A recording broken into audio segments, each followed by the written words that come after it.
So this here, this is what I would consider a model answer when somebody like me asks you in an interview, what is cross-validation?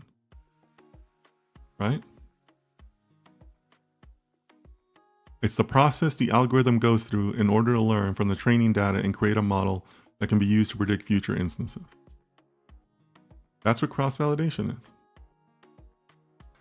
Or you could say the same thing for resampling, right?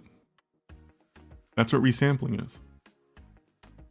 There's different ways to pick the data, whether you're using k-folds or leave one out, but this is what cross-validation is. So don't confuse the two, because again, when I ask this, people give me a k-folds definition. But this is what cross-validation is, right? It's data science, right? It's one of the fundamental building blocks of data science.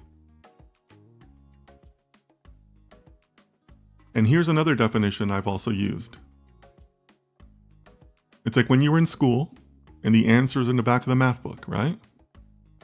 What do? You go through the problem, you try your best, you apply what your teacher told you, and then you go in the back and say, oh yeah, I got it right, or oh no, it went terrible, here's where I went wrong. Is that not cross-validation? Is that not what we just talked about? Right? The data. You tried your best to solve the data, to solve that problem.